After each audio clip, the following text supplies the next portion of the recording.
Mainfreight Rugby bringing you the Heartland Championship, and we wouldn't be doing so without our sponsors, Mainfreight of course, and Toyota, Carter's, the Rugby Channel and the New Zealand Rugby Union. Without them, no Mainfreight Rugby, no Heartland Championship. Wanganui, speaking of the Heartland Championship, they've won it the last 2 years and they're looking pretty good this year as well. And here come the opposition, Poverty Bay. Big bus trip for them all the way across the North Island to Cook's Gardens here in Wanganui for the clash with the champs. Well, hello and welcome to Cook's Gardens, of course the home of Steel Form Wanganui, otherwise known as the Butcher's Boys, and of course unbeaten this year in the Heartland Championship.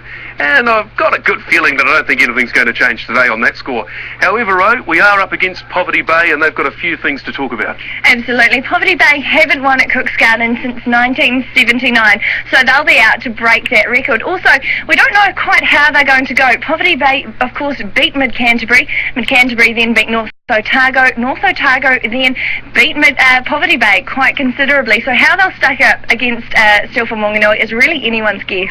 And of course there is the issue that Poverty Bay have the competition's best try scorer in John Stewart. Absolutely. John Stewart, the fullback, he's leading the competition in try scoring on 9 tries, so he's a formidable opponent on his own. Righto then, so plenty to look forward to here on Mainfreight Rugby. Sit back, strap yourself in, let's watch the Butcher's Boys go at it against Poverty Bay. Right, okay, mate, do up the seatbelt, because here it comes. Oh, hey, hello, what's going on here? Warming up the shoulders, mate. It's all about team bonding. Oh, okay. That's how they do it, Wanganui style, Poverty Bay style, and a group hug. Well, here's the Wanganui style, the Butcher, about to mush up the opposition jersey. He takes to it with that cleaver. Here it goes. The Poverty Bay jersey in bits. It's a tradition here at Cook's Gardens. Been a pretty good one for them, mate, mind you. I'll tell you what, it's worked. 2 times defending champ. It sure has worked. Here they go then. Poverty Bay on the run, on the rush. Kraft Shami gets good support from the big fellas up front. Naurumu Simpkins rolling ahead. Now, quick ball here and they'll be dangerous. They've got the quick ball. Can they be dangerous? Oh, out wide here they might be. Look out. Kraft Shami. And out wider again, Tom Teaki. Well, that's an excellent try by Poverty Bay. They've just gone wide with speed, with pace, and with width. Brilliant response, absolutely brilliant response, Poverty Bay. Talked about visitors coming away here to Wanganui. They had to attack the defending champs. They've done that with width, they've done that with pace. Great disciplines up the left-hand flank as well before moving right. Turnover. Now that's something you don't want to do with Wanganui. They're in a rampant mood at the moment. Look at them go through. Mark Davis hands it off and Denning Terrell, the veteran, just goes in under the posts. It's all to do with security of possession. Yeah, and when you're taking on the defending champs Wanganui, you've got to take every opportunity that goes your way, and when you spill an opportunity, you're going to get punished. And Denning Terrell straight under the sticks. Conversion was an easy one. Punished big time, 7 points. John Smythe pulling down good line-out ball for the blue team. An iron Cole Baldwin here, hooker. Insurance, got a lot of tries in this situation. No doubt he's going to be the man that's going to pick up the ball. You're just guessing. No, I'm not just guessing, because I've seen him do this so often this year and the last couple of years, to be fair to him. Good set face side Wanganui. Threw the ball in, he got him his hands on ball somewhere. We'll give it to him anyways.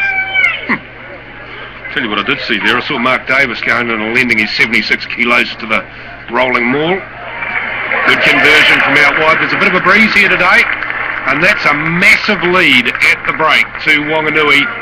Poverty Bay have looked very, very useful in the first half, but Wanganui 31 points to 10 at the break. She can't be overly easy kicking rugby balls in the big white gumboots either, wouldn't have thought, Butcher Boy. When you're a butcher, mate, you live in white gumboots, you can do anything in them.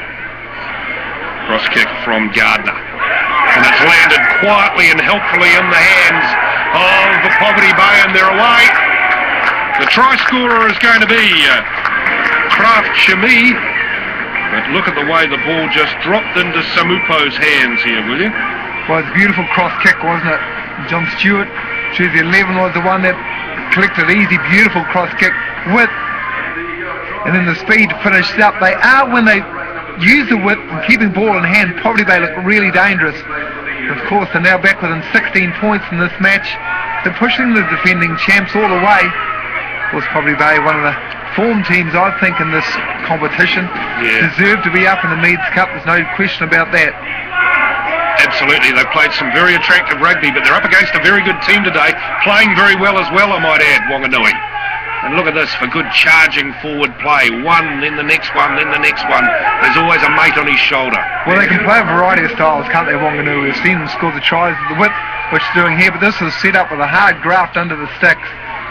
They can go the pick and go game once again. Good set phase try. Well, they're going to have to here because the bounce pass stopped the wide attack that was looking very promising. So always plenty of numbers at the breakdown, Wanganui. Terrell. He runs the show when he's on the field, Denon Terrell. Inside pass. Ooh, big lock forward, nearly. Very nearly. And out wide, we've managed finally to run Johnny Moe into space. Scored a lot of tries for Wanganui over the years, Johnny Moe. And it's a potent attacking force they've got out wide. They managed just that quick pass. Look at the speed of hands here on the Carter's rural replay to get the last pass out to Johnny. Such a patient build-up, wasn't it? Went multiple phases, over 10. Pretty good defence initially from Poverty Bay. Ran out of numbers on the left-hand side eventually. And Johnny Moe, yep, we've seen him score plenty down that sideline as well. They're rolling on, aren't they, Wanganui? I thought they were going to be pushed all the way by Poverty Bay. As it turns out, they're going to be too good on the day. Marlow. Dinking, jinking, ducking, diving. They all seem to be able to do it, don't they? The whole Wanganui team. It's Adam Rowe bashing into the opposition. Infectious though, isn't it? It is. Your mates are starting to run ball in hand, getting over the game line. Certainly easier when you're running onto it. But once again, fair play, Poverty Bay. Pretty good defence initially. Just relentless. Kind of hanging on by a bootlace, aren't they? Now and again, now width again. Yep. Had to happen, didn't it? And it was Marlow who we saw very, very early in the movement. He's the one who's finished it off. Ace Marlow, another one of these potent wide players that Wanganui had. Carbon copy of the last try we saw from Johnny Moe on the other side of the field. Of course, credit has to go to Guy Lennox. The style of play, the game plan, and the player that, of course, sticking to that game plan, sucking numbers through the middle before going wide to finish it off. Come on, Poverty Bay, finish with a flourish, and they are too. How about that then? How about that for a flourish? Tamik Tamaka goes in under the post. The big man running from the base of the scrum. Nobody really wanted to know. Don't blame them. It's like a runaway bulldozer. Well, you get a good scrum, get them exposed number 8, that's what can happen. Yes, well, it's an exciting scoreboard, isn't it? Although the bloke can't count. 50-34 the final score. A brave Poverty Bay going down to Wanganui. Poverty Bay were a side that just kept on going. I think they were the first team this year to take it to you guys right till the last minute. Yeah, well, they can score really good tries. I mean, their back three are just electric, really, and when they get ball in hand, they look real dangerous. But as long as we were scoring more ahead of them, well, we were all right. But it was disappointing to leak that many points. But yeah, they are good. They're a classy attacking side, so yeah. Now, I want to do a little bit of comparison. Barry, come over here, mate. It's Barry the Butcher. Barry is, of course, he's our mascot here. Yeah. And now look at the size of Gilbert's head after that clash, and look at Barry's. Very, very similar. Yeah, very similar. He's a lot better looking than I am, I must tell you.